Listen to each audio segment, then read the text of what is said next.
এবার আসেন মূল মাসআলায় আসি। ভাইরা আমার, জেনা ব্যভিচার এগুলোতে যদি লিপ্ত হয় কেউ, তাহলে সেক্ষেত্রে তাদের জন্য কোনো অর্থদণ্ডের ব্যবস্থা ইসলাম রাখে নাই। কোনো প্রকার অর্থদণ্ড আরোপ করা যাবে না।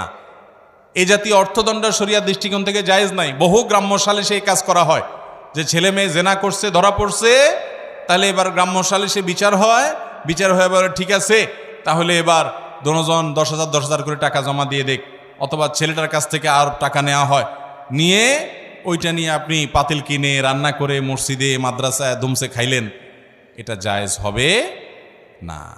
আপনাকে শরীয়তে অধিকার দেয় নাই যে তার উপরে অর্থদণ্ড করবেন।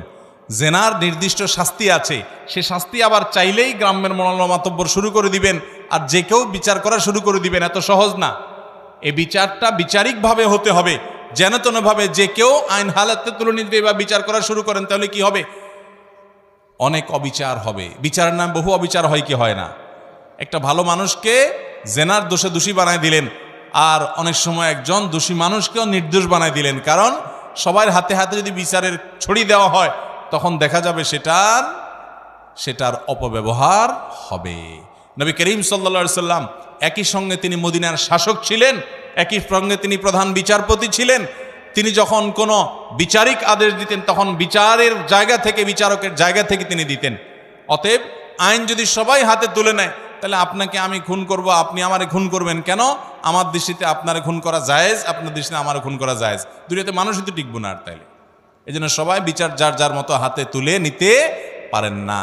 বিচ্ছিন্ন কোনো বিষয়, কেউ এমন কোনো অপরাধ করেছে, মানুষের রোষানলে পড়েছে এবং সেই কারণে কোনো দুর্ঘটনা ঘটেছে, সেটাতেও যদি সীমালঙ্ঘন হয়, সেটা বিচার্য বিষয়। কিন্তু সচরাচর এই যে জেনার বিচারের নামে গ্রামাঞ্চলে যেটা হয়, সালিসি বিচারের মাধ্যমে, এখানে অর্থদণ্ড আরোপ করা জায়েজ নাই, জায়েজ নাই। অতএব এটা খাওয়া বা এটা ভোগ করাও কি হবে না? জায়েজ হবে না।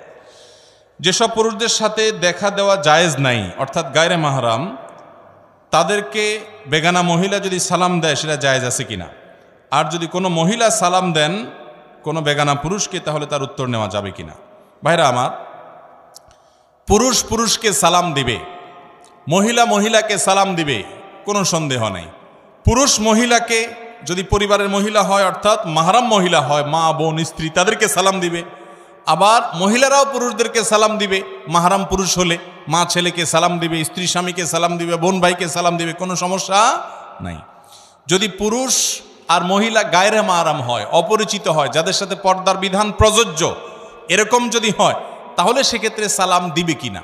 তো এটার উত্তর হলো, সাধারণ বিধান হলো এক্ষেত্রেও সালাম দিবে, যদি ফিতনার ভয় আশঙ্কা না থাকে।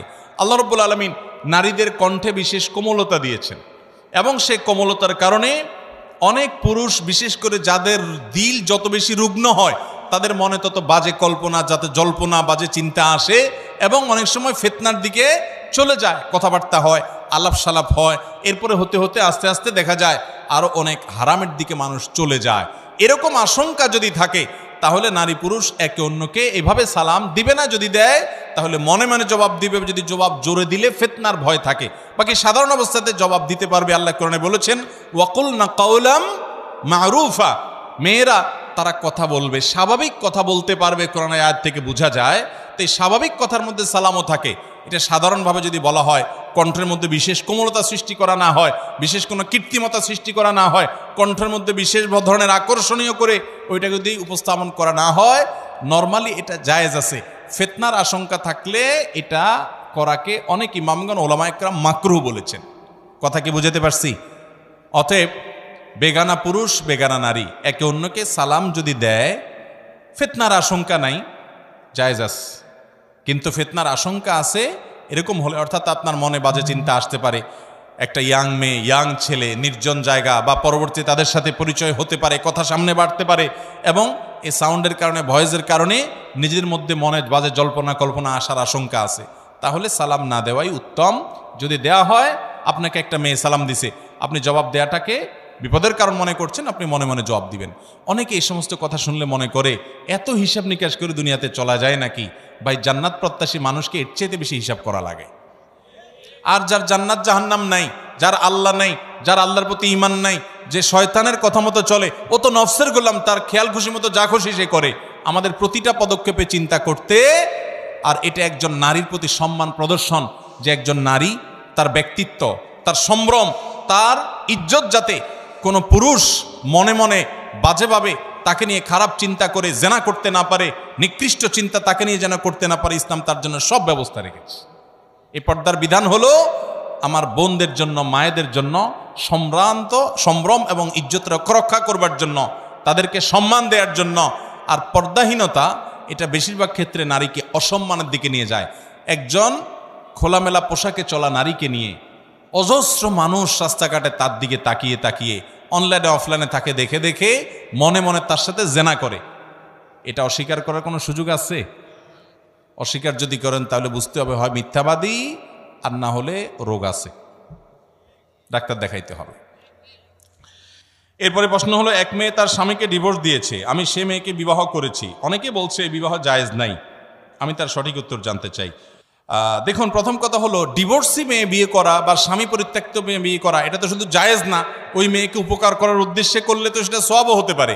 কিন্তু কথা হলো যে ডিভোর্সটা শরীয়ত অনুযায়ী হয়েছে কিনা।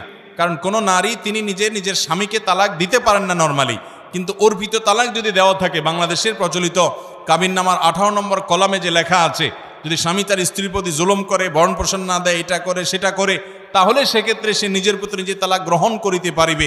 ওইটা যদি ফিল আপ করা থাকে, ওখানে যদি সই করা থাকে স্বামী স্ত্রীর, বিশেষ করে স্বামীর, তাহলে সেক্ষেত্রে অর্পিত তালাকের পাওয়ার স্বামীর উপরে স্ত্রী নিজের উপর নিজে প্রয়োগ করতে পারে, নিজের উপর নিজে প্রয়োগ করতে পারে। কোনো স্ত্রী যদি বলে স্বামীকে, তোমাকে আমি তালাক দিলাম, কিয়ামত পর্যন্ত বললেও তালাক হবে না।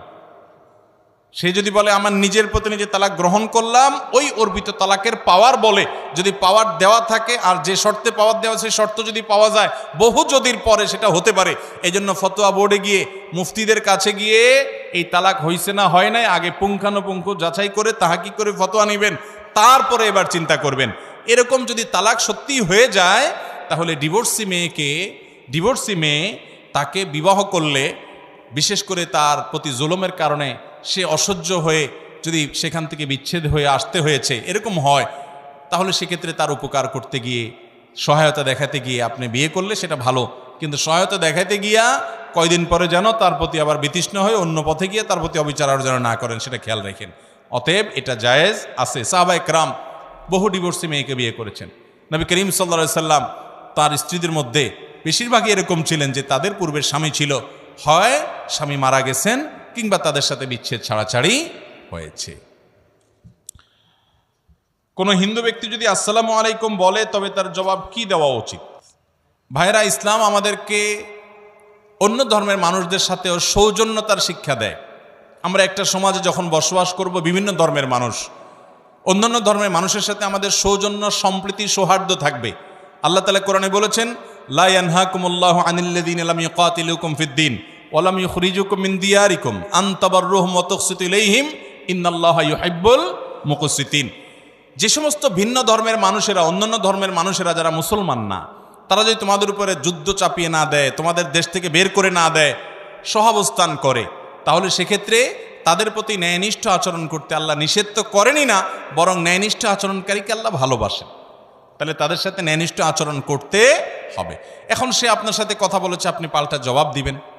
সে আপনার সাথে সুন্দর আচরণ করছে, আপনি অবশ্যই সুন্দর আচরণ করবেন। সে আপনাকে একটা কথা বলে অভিবাদন জানিয়েছে, আপনিও জবাব দিবেন। কিন্তু আসসালামু আলাইকুম ওয়া রাহমাতুল্লাহি ওয়া বারাকাতু, প্রথম কথা হলো যে সালাম এটা আল্লাহ তাআলার গুণবাচক নাম। যে আল্লাহর প্রতি বিশ্বাস করে না, গুণবাচক নামে বিশ্বাস করা তো অনেক পরের কথা, ঠিক না ঠিক? অতএব তিনি যদি আপনাকে আসসালামু আলাইকুম ওয়া রাহমাতুল্লাহ বলেন, আপনি সৌজন্যতার খাতিরে অবশ্যই জবাব বলবেন ওয়া আলাইকুম। কি বলবেন? ওয়া আলাইকুম।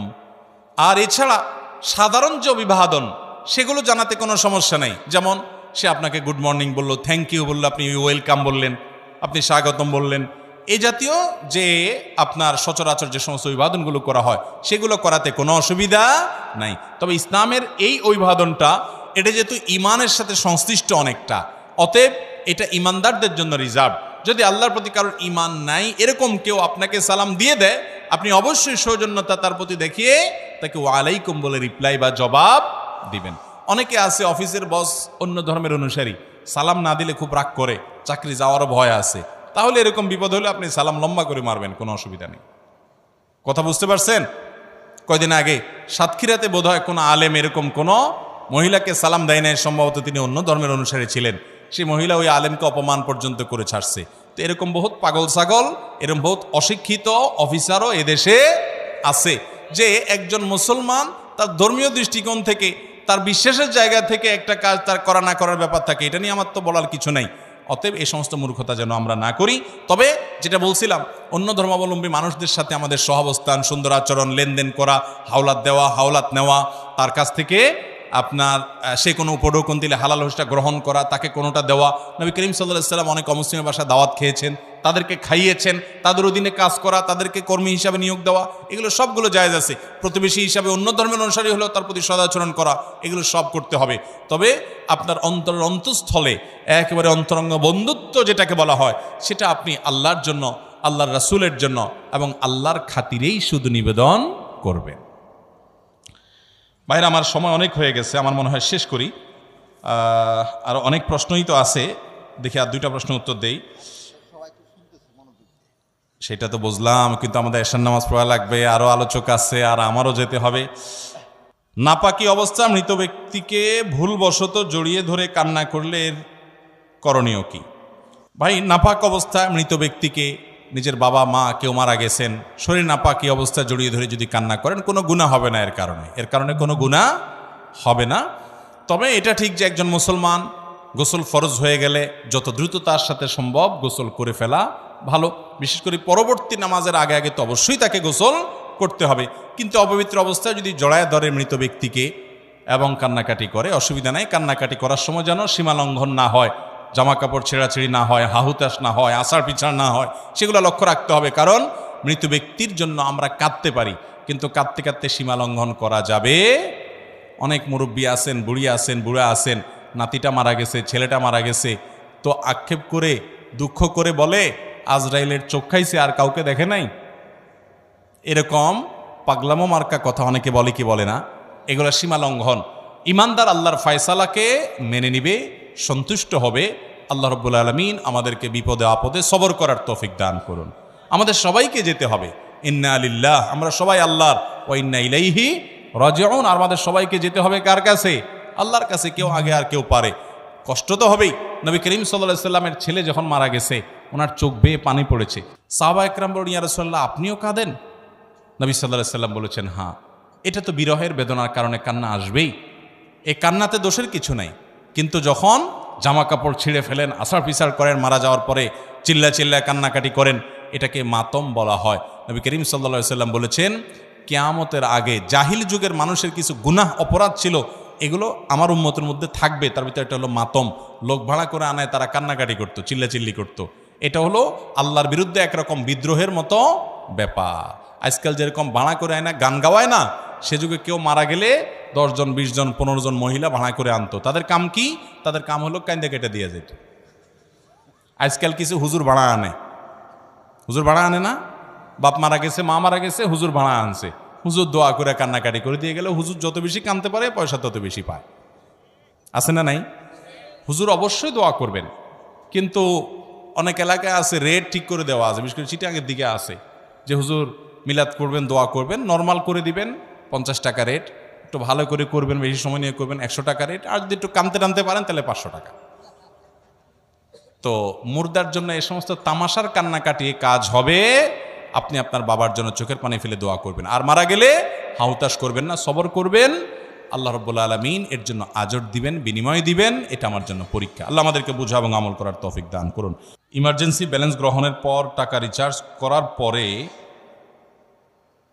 ওই কর্জের টাকা সহ আরো 2-1 টাকা বেশি কেটে নেওয়া হয়, এটা জায়েজ আছে কিনা? ভাইরা আমার,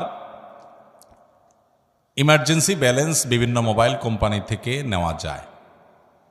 5 টাকা 10 টাকা যে ইমার্জেন্সি ব্যালেন্স নেওয়া হয়, আপনি পরবর্তীতে যখন রিচার্জ করবেন, ওই রিচার্জের সময় সেই লোনের টাকা যেটা ইমার্জেন্সি ব্যালেন্স হিসাবে আপনাকে দেওয়া হলো সেটা কেটে রাখা হবে, সাথে 1-2 টাকা বা আরও কম বা বেশি কেটে নেওয়া হয়। এই টাকাটা কি সুদ হবে কিনা? তো এর উত্তর হলো যে না, এটা সুদ হবে না। এটা নিয়ে দেশের বরেণ্য ওলামা একরাম তাদের গবেষণার আলোকে ইতিমধ্যে অনেকেই ফতোয়া দিয়েছেন। মৌলানা মুফতি আব্দুল মালিক হাফিজাহুল্লাহ আরও অনেক ওলামা একরাম ইতিমধ্যে পরিষ্কারভাবে ফতোয়া দিয়েছেন যে এটা সুদ হিসাবে, অর্থাৎ আল কাউসার থেকে ফতোয়া দেওয়া হয়েছে এবং আর অনেকগুলো ফতোয়া বিভাগ থেকে ফতোয়া দেওয়া হয়েছে যে এটা সুদ হবে না। কেন সুদ হবে না? কারণ সুদের সংজ্ঞার মধ্যে এটা পড়ে না। এই ব্যালেন্সটা এটা নিয়ে যদি আপনার কাছ থেকে অতিরিক্ত টাকা কাটা হয়, প্রথম কথা হলো এটা অনেক কোম্পানি কাটার সময় বলে যে এটা হলো আপনার প্রসেসিং ফি, অর্থাৎ আপনি যে লোন নিলেন সেটা আবার পরিশোধ করলেন, এটার জন্য পুরো জিনিসটা প্রসেস করা কোম্পানি যে করলো, হিসাব সংরক্ষণ করলো, অতএব এই প্রসেসিংয়ের জন্য এটা সাবমিট করলেন, আপনি এটা নিলেন, এই পুরো বিষয়ের জন্য এটা নেওয়া হয় এক। দ্বিতীয়ত হলো যদি এটা আপনাকে লোন দিয়ে নেওয়া হয় তাহলে কুল্লু কারদিন জাররা নাফআন ফাহুয়া রিবান, লোন দিয়ে লাভ নেওয়া এটা সুদ হয়, এটা তার মধ্যে পড়বে না। কারণ এখানে ব্যালেন্স যেটা নেওয়া হয়েছে এটা আসলে না টাকা পয়সা, পণ্য, ব্যবহারযোগ্য, বিক্রিযোগ্য এরকম কোনো জিনিসের মধ্যে এটা পড়ে না। যার কারণে এখানে 2-1 টাকা বা যেটাই হোক কোম্পানি যে নিয়ে থাকে সেটা সুদ হিসাবে বিবেচিত হবে না, বরং সেটা জায়েজ হবে ইনশাআল্লাহ। এরপরে প্রশ্ন হলো, আমাদের দেশের চাকরিজীবী মানুষ কোনো কারণে মাসে যদি কয়েকদিন ছুটি নেয়, মাস শেষে পুরো বেতন যদি নেয় তাহলে কি সেটাকে হারাম হবে? অবশ্যই হারাম হবে। আপনি চাকরি করেন, 30 দিন চাকরি করার বিনিময়ে আপনার বেতন 30,000 টাকা হওয়ার কথা, আপনি 2 দিন আসেন নাই অফিসে, ফাঁকি দিছেন, অ্যাকাউন্টসে যে আছে অথবা আপনার মানব সম্পদ বিভাগ বা এই জাতীয় দায়িত্বে যারা আছেন তাদের সাথে আপনার লিঙ্কটিং ভালো আছে, বলছে অসুবিধা নেই, আপনি সই করে দিয়েন, পরে এসে একসাথে আপনি এসে সই করে দিলেন, মানে ফাঁকি ঝুঁকি মেরে দিলেন, তাহলে ওই 2 দিনের টাকা যে 2,000 টাকা নিলেন আপনি, এটা আপনার জন্য হালাল হবে না, সেটা হবে হারাম। কারণ আপনি পরিশ্রম দেওয়া ছাড়াই মিশামিশি কোম্পানি থেকে বা সরকার থেকে ওই টাকাটা গ্রহণ করেছেন। বহু লোক আমরা এরকম আছি যে দিনকে দিন অফিসে যাওয়ার খবর নাই, একসাথে সই মেরে দিয়ে তারপরে টাকা উঠে নিচ্ছি, আছে না নাই? ভাইরা আমার, এটা হালাল হবে না, হারাম হবে, হারাম হবে। অনেকে আমরা এই হারাম কাজটার সাথে বিভিন্নভাবে জড়িত। সরকারি অফিসে যাবেন, বহু লোক পাবেন এরকম, দিনকে দিন উনি নাই। বিশেষ করে অফিসার যত বড় হয় এই টাইপের অপরাধগুলো তত বেশি হয়, যে উনি অফিসের প্রধান কর্মকর্তা, যার কারণে ওনারা দেখার কেউ নাই, আর নিচে যারা আছে তারা ভয়ে কোথাও বলতেও পারে না, বলেও না, সবাই নিজের সুবিধা পাওয়ার জন্য ওনাকে জি হুজুর করে। উনি ওই চান্সে একসাথে এসে পুরো মাসের সই বা কয়েকদিনের সই একদিন করে দেয়, আছে না নাই? এই রোগটা, ওই কয়দিনের উপার্জন হালাল হবে না। হ্যাঁ, কোম্পানির কাজে আপনি বাইরে গেছেন, সই করতে পারেন, সেটা তো ভিন্ন কথা, কিন্তু আপনি গায়ের হাজির ছিলেন ব্যক্তিগত কাজে, আইসা এই কাম করলেন, জায়েজ হবে না। শুধু এটা নয়, আরও সূক্ষ্ম বিষয়, অনেকে আছে যে 8 ঘন্টা ডিউটি, কথার কথা তার চুক্তি 8 ঘন্টার বিনিময়ে সে বেতন পাবে, সে আসে 2 ঘন্টা পরে, যায় 2 ঘন্টা আগে, সই করার সময় মিথ্যাটা লেখা রাখে, এটাও জায়েজ হবে। হ্যাঁ, যদি আপনি যার চাকরি করেন, কোনো একটা প্রতিষ্ঠানে চাকরি করেন, আপনার মালিক, সে 2 ঘন্টা পরে আসেন, আধা ঘন্টা পরে আসেন, 20 মিনিট পরে আসেন, এটা সে অ্যালাউ করে, সে জানে এবং আপনাকে কিছু বলে না, সে মেনে নেয়, তাহলে ভিন্ন কথা, সেটা আপনার জন্য জায়েজ হতে পারে। বিশেষ করে সরকারি চাকরিতে এবং কোম্পানির চাকরিতে আপনি এরকম ফাঁকি ঝুঁকি দিয়ে পরে আয়সা লেখা দিবেন আমি বরাবর 9টায় ঢুকেছি, আসলে আপনি 10টা 11টার দিকে আসছেন, এই মিশামিশি লিখলে ওই সময়ের বেতন হালাল হবে।